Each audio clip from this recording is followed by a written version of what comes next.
Salut, c'est Trado. Je suis très content de vous retrouver pour cette séquence particulière, ce webinaire, cette conférence en ligne dédiée à un outil que tous les analystes techniques doivent connaître, hein, que vous fassiez de l'anticipation des mouvements en cours comme du trading. Si vous ne maîtrisez pas les Fibonacci, vous êtes clairement handicapé par rapport aux autres analyses techniques. Alors avant de commencer, je vais se présenter quand même le travail et ce qui va suivre. Donc il va s'agir d'un webinaire présenté par Tradosaur, par Trading, hein, donc par moi, par mon site. Il ne s'agit pas de l'opinion de CMC Market. CMC Market est juste le pourvoyeur de ce webinaire, le sponsor de ce webinaire. Il ne s'agit absolument pas d'une incitation à trader. Tout ceci est donné à titre informatif, pédagogique. Ensuite, vous pouvez éventuellement l'utiliser pour trader, mais il ne suffit pas de voir ce webinaire pour passer à l'action. Il faut encore ajuster cela à votre profil d'investisseur, à votre stratégie, à ce que vous savez des marchés avant d'entrer en action. Cette analyse technique, je le dis pour la deuxième fois, n'est donnée qu'à titre informatif. Alors, pour ceux qui ignorent ce que sont les ratios de Fibonacci, il faut savoir que Fibonacci est donc un mathématicien. Enfin, il était un mathématicien et il est célèbre pour avoir mis en lumière une série de nombres particulières qui ensuite peut être appliquée à un ensemble d'éléments qui structurent la nature en particulier. Alors, cette suite de nombres est telle que, en fait, en ajoutant les deux nombres adjacents, on obtient le nombre qui vient après. Bon, clairement, 0 plus 1, bah, ça fait 1. 1 plus 1, ça fait 2. 1 plus 2, ça fait 3. 2 plus 3, ça fait 5. 3 plus 5, ça fait 8, etc. etc. Et on avance comme ça jusqu'à l'infini. Et il faut également savoir qu'il y a un autre élément remarquable, c'est que vous obtenez un chiffre en le multipliant par 1, en multipliant 1, en multipliant pardon, le précédent par 1,618, ou si vous préférez, hein, 21 fois 1,618 ça fait 34, 34 fois 1,618 ça fait 55, etc. Et vous pouvez également savoir, hein, il est important, il est amusant de voir que chaque nombre s'obtient en multipliant par 0,78 le nombre suivant. Clairement, 144 fois 0,618, ça fait 89. 89 fois 0,618, ça fait 55, etc. Alors, ce qui est cocasse, hein, c'est que vous avez retrouvé cette suite de nombres, donc 1, 2, 3, 5, 8, 13, etc., dans des éléments empruntés à la nature, aussi bien la structure des ananas que le nombre de feuilles qui vont pousser sur un arbuste, que la composition du chou-fleur romanesco, ou même les phalanges, hein, de l'être humain. Alors, c'est le côté mystique de la chose, et en tout cas, on a remarqué que ça pouvait également s'appliquer au marché. Bon, alors là, il y a eu quelques petites variations qui ont été effectuées à travers le temps, mais en tout cas, vous prenez un mouvement, qui soit aussi au baissier, on va dire que ça correspond à 100% du mouvement, et si vous appliquez les ratios de Fibonacci, si vous multipliez par 0,618 100%, vous allez trouver 61,8. Si vous appliquez encore 0,618, vous allez trouver 38,2. Si vous appliquez encore 0,618, vous allez trouver 23,6. Et on a rajouté un 50 et 76,4% au milieu. Mais en tout cas, voilà, ce sont les nombres que vous obtenez et qui décomposent les mouvements comme on peut décomposer la structure d'un ananas ou les phalanges de la main d'un humain. Alors, comment on l'utilise? Eh bien, tout simplement, on a remarqué que pour des raisons complètement mystiques, ou alors tout simplement, et plus sans doute par des réactions de prophéties autoréalisatrices, eh bien, les cours ont tendance à aller percuter ces niveaux de Fibonacci, et également, hein, on constate que ces mêmes niveaux non seulement sont des objectifs, mais des éléments, des niveaux qui vont ralentir l'évolution des cours à mesure que les cours se rapprochent, hein, de ces niveaux. Alors, On a remarqué également, mais là encore une fois, difficile de dire si c'est quelque chose d'ésotérique ou si c'est tout simplement des prophéties autoréalisées. Mais en tout cas, lorsque l'on casse un niveau, on a plus d'une chance sur deux d'aller chercher le niveau suivant, ce qui est très utile pour envisager en fait ce qui va suivre. Et lorsque l'on préserve un niveau, ben, on a plus d'une chance sur deux d'aller chercher le niveau précédent. Alors voilà comment on peut utiliser ça. Si on utilise les niveaux de retracement de Fibonacci, je vous montrerai comment on l'utilise ensuite avec la plateforme de CMC Markets, eh bien voilà, lorsque vous avez une impulsion entière comme ça, comme celle-ci là, qui va de ce niveau à ce niveau, eh bien en traçant les Fibonacci, il suffit sur la plateforme de CMC Markets de cliquer sur le bas du mouvement et de cliquer sur le haut du mouvement. Les niveaux intermédiaires vont se dessiner, 23, 6, 32, ça se fait tout seul. Et on voit que lorsque, par exemple, la consolidation engagée, on va chercher 23,6% de Fibonacci au point 1. Une fois qu'on a cassé le niveau des Fibonacci des 23,6, eh bien, on est attiré par le niveau des 38,2. Si on casse le 38,2, eh bien, on va chercher généralement les 50%. Une fois qu'on casse les 50% au point 4, on va chercher 61,8. Si on casse les 61,8, on a tendance à chercher 76,4, etc. Donc, c'est les différents points. Et on constate également que lorsqu'on reconquiert un niveau, on va généralement chercher un niveau suivant. Et chacun de ces niveaux vont donc jouer un rôle de support et de résistance. Comme au point 7, on voit que la hausse s'arrête à 23,6% avant de redescendre. Et comme au point 8 aussi, très souvent, ce sont des niveaux qui sont travaillés. Donc je répète, on casse un niveau, on va chercher le niveau suivant, on passe un niveau, et bien on va chercher le niveau précédent, etc. Et on peut ainsi envisager l'évolution des cours plus sereinement. Ça fonctionne également à la baisse, c'est-à-dire que lorsque vous avez un mouvement de baisse qui a été effectué, ça va correspondre à 100% du mouvement. Et bien une fois que vous cliquez sur le début du mouvement de baisse et vous cliquez sur la fin du mouvement de baisse, et bien vous allez avoir les niveaux qui vont se dessiner, 23,6, 38,2, 50, 61,8, etc. Et vous voyez que les niveaux vont être travaillés. On voit que le niveau 1 a été touché. Une fois qu'il a été cassé, et bien ça nous a amené au point 2 les 38,2% de Fibonacci. Une fois que les 38,2 ont été cassés, ça nous a amené au point 3, au point près, chercher 50% de Fibonacci. Par contre, lorsqu'on est repassé en dessous du point 4, on est retourné chercher les 23,6% de Fibonacci jusqu'au point 5, etc. Donc, l'idée, c'est de nous donner à la fois des objectifs et des niveaux sur lesquels les cours pourraient inverser leur tendance. Et s'ils n'inversent pas leur tendance, ça nous donne également le niveau suivant à attendre. Voilà. Alors maintenant, on va voir dans la deuxième partie comment on peut utiliser les ratios de Fibonacci, que vous soyez un investisseur de moyen terme ou alors un investisseur de court terme, un trader. C'est ce qu'on va voir tout de suite. Donc dans cette deuxième partie, ce que je vous propose, c'est de commencer avec le travail d'investisseur, puisque l'essentiel des intervenants en bourse sont des investisseurs de long terme. Et l'idée, c'est que, imaginons que vous vouliez acheter une action, qu'il s'agisse de Total, BNP, AXA, Carrefour ou encore un indice, le CAC 40 ou même une devise ou de l'or, si vous voulez diversifier, du pétrole, que sais-je.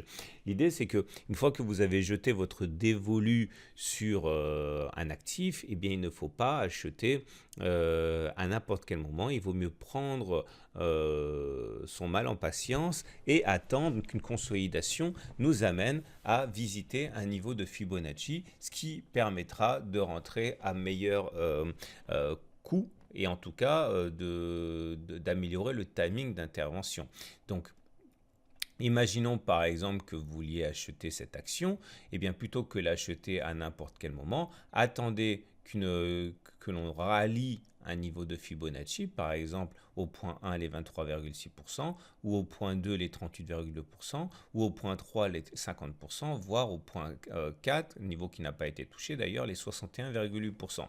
En fait, on ne peut pas savoir quel niveau va finalement retenir quel niveau de Fibonacci va retenir les cours. C'est pour ça que, à titre personnel, ce qu'il m'arrive à faire lorsque je joue à l'investisseur et non pas au trader, c'est de diviser ma mise. Par exemple, au lieu d'investir 100 sur une action, ou 100 sur une devise, ou 100 sur un indice, je vais investir 4 fois 25, c'est une image, et je vais rentrer 25 à chaque fois que l'on fera un retracement. Par exemple, on peut investir 25 sur le point 1, 25 sur le point 2, 25 sur le point 3, 25 si on va au point 4. Malheureusement, on n'est pas allé chercher au point 4. Eh bien, on peut investir 25 si on repasse au-dessus du point 3, par exemple, ou lorsque l'on aura repassé au-dessus du point 2, puisqu'on sait que quand on passe un niveau, en question timing, on a de fortes chances d'aller plus haut.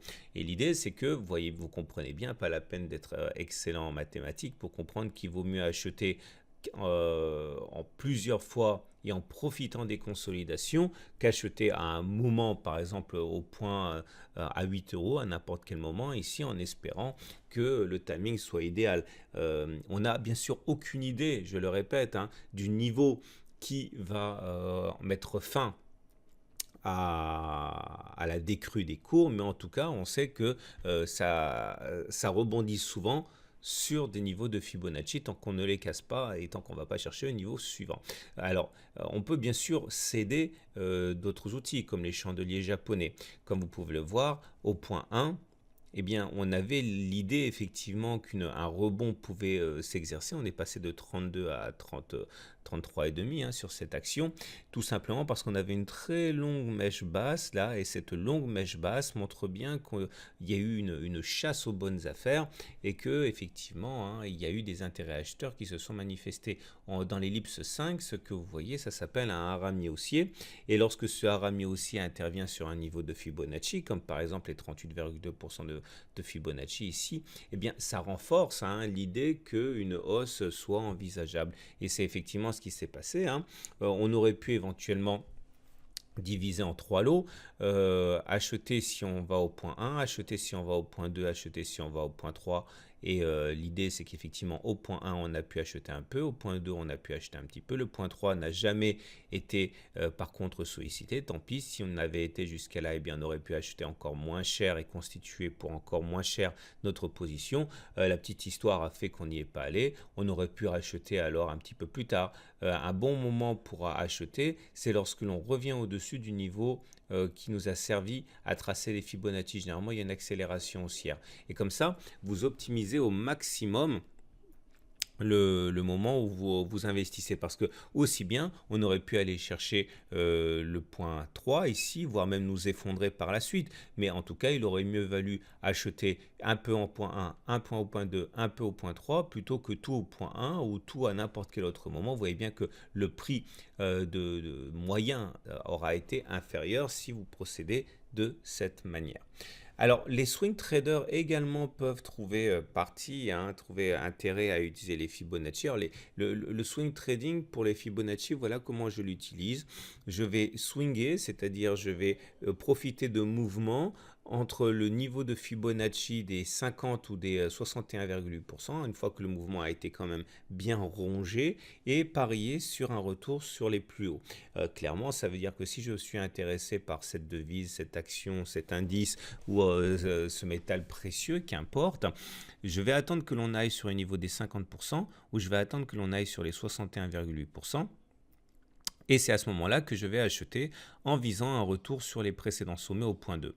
Ça ne fonctionne pas à tous les coups, évidemment, rien ne fonctionne à tous les coups en analyse technique, mais en tout cas, ça donne des résultats qui sont assez intéressants, et en tout cas, ça permet d'avoir des niveaux d'invalidation de l'opération qui sont assez légitimes. Par exemple, vous pouvez dire sur cette opération, je suis acheteur, je vais acheter si on va chercher les 61,8%, je vais viser toute la distance qui est entre le point 1 et le point 2, c'est-à-dire un retour sur les précédents sommets. Je vais mettre fin à ma spéculation si je vois que l'on repasse en dessous de 61,8%. Par exemple ici au niveau du segment rouge, et on voit que ce qu'il y a à gagner, la distance 1-2, est beaucoup plus importante que ce qu'il y a éventuellement à perdre, à savoir entre la différence entre le point d'intervention et le segment qui est rouge.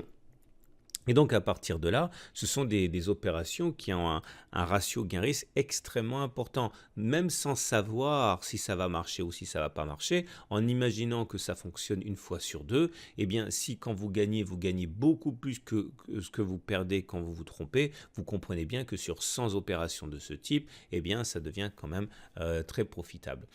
Autre exemple ici, vous voyez, imaginons que je décide d'acheter au point 1, c'est-à-dire qui correspond 61,8% de Fibonacci, eh bien, j'achète à ce moment-là, je vise un retour sur le point 2, c'est-à-dire un retracement de toute la hausse qui a été grignotée auparavant. Si je décide de sortir de mon opération avec une perte au cas où on irait chercher le segment rouge ou même plus bas, aux alentours en dessous de 76,4% de Fibonacci, on voit que la distance parcourue entre mon trade gagnant et la distance parcourue par mon trade perdant si jamais j'échoue, eh bien, est clairement en faveur de ce que je gagnerai si j'ai raison. Et si on reproduit cette opération 100 fois, étant donné que l'on gagne plus lorsque l'on a raison, que l'on se trompe, que l'on perd quand on se trompe, eh bien, sur le long terme, c'est absolument tenable. Alors ensuite, évidemment, ça fonctionne également pour ceux qui voudraient spéculer à la baisse. Ceux qui voudraient spéculer à la baisse pourraient se dire que après avoir consolidé massivement, il est temps peut-être pour les cours de reprendre leur souffle avant de reprendre leur baisse. Si de la même manière, vous mettez une opération de spéculation à la baisse avec un CFD à risque limité, par exemple sur les 61,8%, vous dites voilà, je m'attends à ce que ça retourne sur les plus bas, voilà ce que je peux gagner. À partir de là, je vais mettre fin à mon trade si on repasse au-dessus du segment rouge, voire même des 76,4%. On voit bien que ce que je risque de gagner, la différence entre le point 1 et le point 2, est beaucoup plus important que ce que je risque de perdre entre le point 1 et le segment rouge qui serait situé ici ou là. Et donc à partir de là, c'est donc une opération où il y a beaucoup plus à gagner qu'à perdre si j'ai raison. Et donc c'est quelque chose qui est tenable en termes de money management sur le long terme. Et on va terminer avec la dernière solution, la dernière possibilité, la dernière fonction que j'ai avec la dernière utilisation possible que j'ai avec les Fibonacci, c'est tout simplement du scalping entre les niveaux. C'est-à-dire que si je vois qu'on préserve les 23,8%, je vais viser les 38,2%. Ou dans l'autre sens, regardons.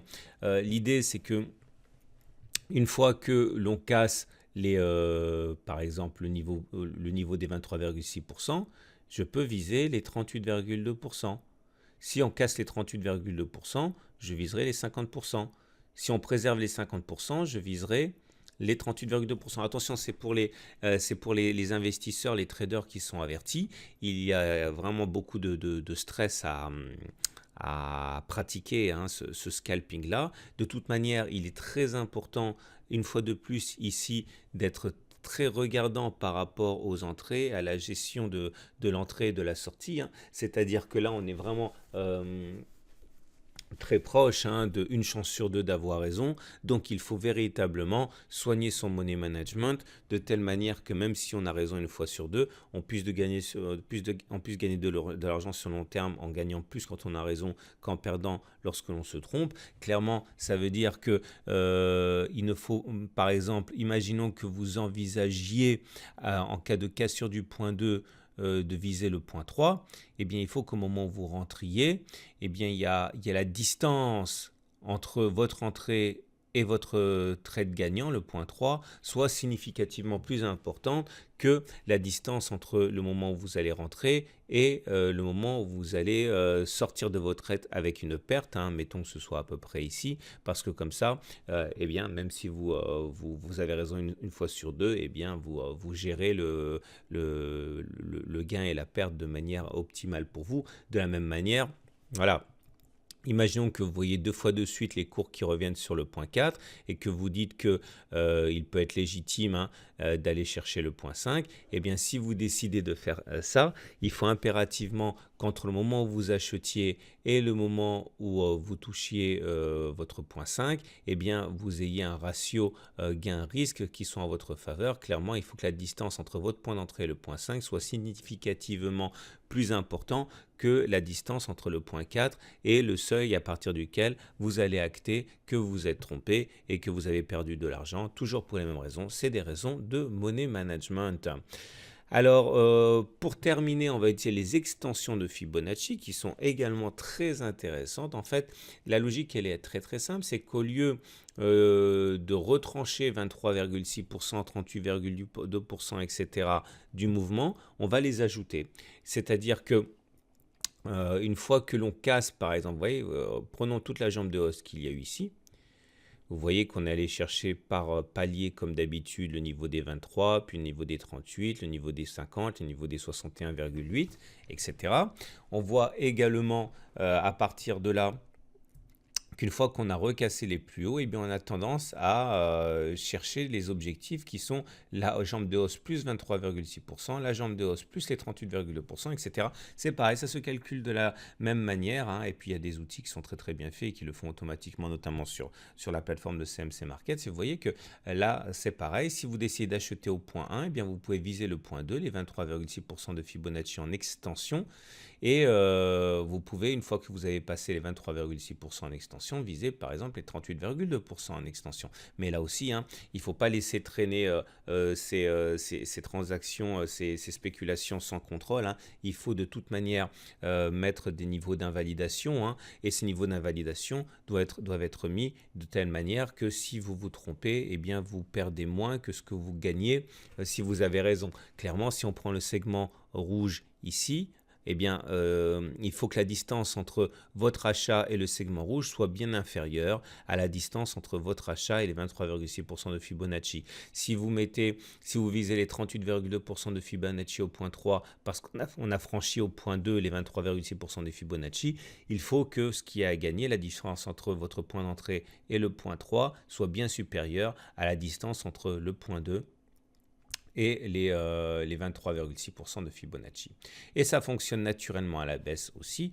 Une fois qu'on a retracé une partie de la baisse et qu'on repart vers le bas, eh bien, une fois que l'on a cassé les niveaux des 0% de Fibonacci, on peut viser 23,6% en expansion ou 38,2% en extension. Toujours pareil, en prenant bien soin d'invalider votre spéculation. Si on revient en dessous du niveau qui a suscité votre achat, et de toute manière, que ce que vous avez à gagner en spéculant à la baisse soit bien plus important que votre perte éventuelle si votre trade ne fonctionnait pas, si on repassait au-dessus du niveau rouge. Voilà, écoutez, j'espère que ça vous a été utile. Je vous propose maintenant de regarder ce qu'il se passe au niveau des indices actuellement avec la plateforme de CMC Market.